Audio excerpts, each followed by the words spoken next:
The curriculum you set up is therefore determined exclusively by what you think you are and what you believe the relationship of others is to you.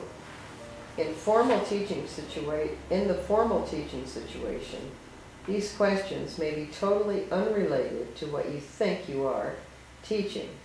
Yet, it is impossible not to use the content of any situation on behalf of what you really teach and therefore really learn. To this, the verbal content of your teaching is quite irrelevant. It may coincide with it, or it may not. It is the teaching underlying what you say that teaches you. Teaching but reinforces what you believe about yourself. Its fundamental purpose is to diminish self-doubt. This does not mean that the self you are trying to protect is real, but it does mean that the self you think is real is what you teach.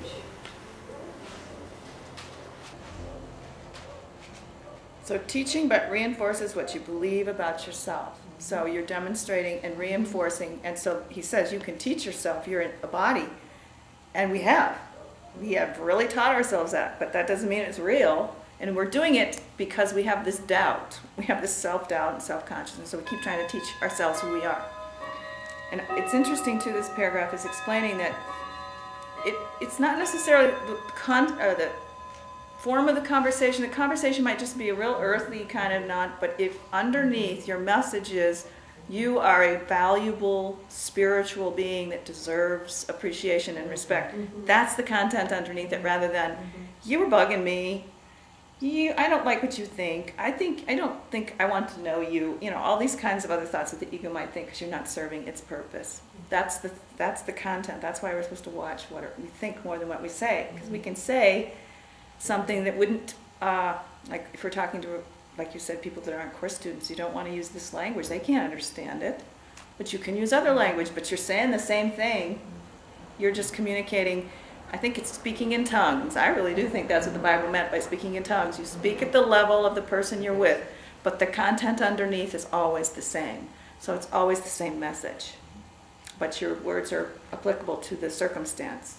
Isn't that just reinforcing the idea that to teach is to demonstrate? It's what you demonstrate that teaches more than what you say. Yes, and what you think is more powerful.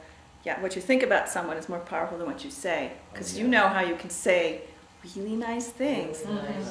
And what's up here? Sometimes it's not kind of incongruent. Did you ever notice how little children don't pay attention to the verbal content? Yeah, they know who loves them. And it doesn't matter what you say.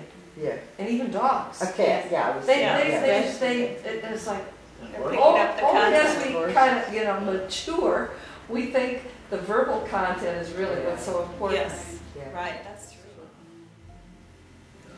And isn't it my turn to read? Yeah. Oh, okay. This is inevitable. There is no escape from it. How could it be otherwise? Everyone who follows the world's curriculum, and everyone here does follow it until he changes his mind, teaches solely to convince himself that he is what he is not. That's what you're saying a while ago. Yeah. Herein is the purpose of the world. What else then would its curriculum be? Into this hopeless and closed learning situation, which teaches nothing but despair and death, God sends his teachers. And as they teach his lessons of joy and hope, their learning finally becomes complete. That's us. That's us. As we teach it, we're going to finally learn it. And it's saying that there's no hope in the ego's world. Right. No. As a body, you can see why. Dust to dust, ashes to ashes. If you're just a body, you got one place you're going. And that's not really a hopeful, joyful place. No, not very. Yeah, I remember my first introduction to the Course was a wordless communication. I saw Jerry Jampolsky on Oprah. And he was in a panel of 3 people. This was a long time. This was in the 80s. And he had just, his book, Out of the Darkness into the Light, had just come out. So he mentioned the book. But basically they were talking about some other topic. And I don't remember a word he said, but I went, he knows something. Mm-hmm. I can tell he knows something. And it's not because he's saying anything. I can feel that he knows something. I've had people in my life like that too. Yeah, it's just I know, and I got to find out what he knows, and I got to go get his book, and I got to find out, and that's how I, went back. Okay, now you read this, you wrote this book. Now where did you get it? Oh, you got it from this book. Okay, what is this book? I didn't know what it was. Or actually, I thought it was a course. I thought it was maybe like an S training or something, Then I found out it was a book. Gradually, And it's not a course?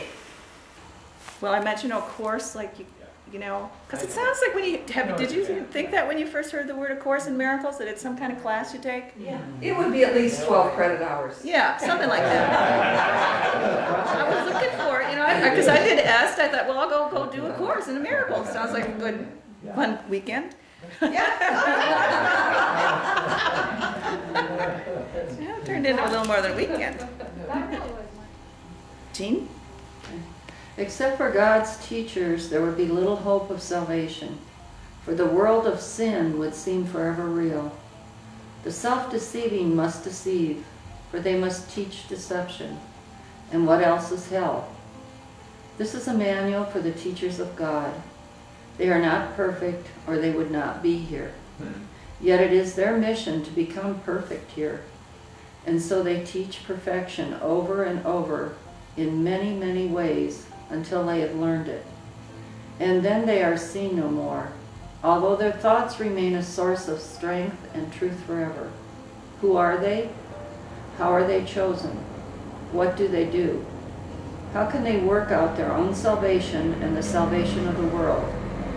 This manual attempts to answer these questions. There's suspense there, huh? Very. Yeah.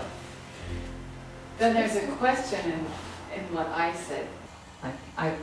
I went to one class with a friend, and it was so intellectual, and I felt like the person that was teaching, I felt hostility from the person teaching.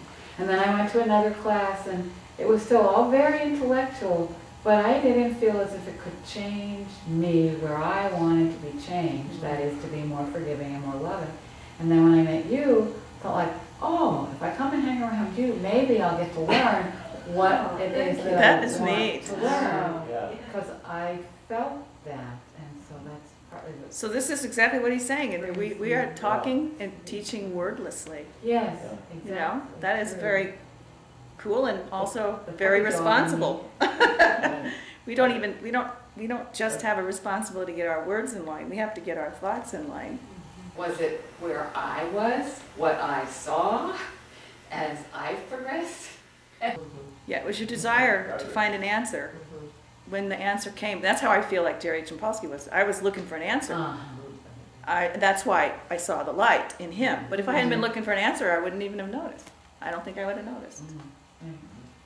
So we're participating, each of us, like mutually, because that's what he's saying. We're all teachers and learners, and being assigned to each other as we ourselves develop the desire to know a real answer. The people that can give it to us are brought to us either physically or on TV or whatever, because we ask the question. So we're directing our awakening. It sounds like we leave our thought systems behind too. It says that their thoughts remain a source of strength and truth forever. Yes. And that's what Jesus is saying. All his thoughts are still with us. And I guess everyone that gets to that place, their contribution to the truth, their little umph in, yeah, this is true, I guess adds a little umph to everyone's ability to hear. That's what he's saying. And that's why we do each have an essential part. And it's going to expand and increase. What does it say? The more that believe in a thought system, the stronger it becomes. So the more that believes in the truth of God's thought system about who we are, the stronger it is in the mind of everyone as a truth. That makes sense, doesn't it? It's encouraging for thinking of us as teachers. Yes.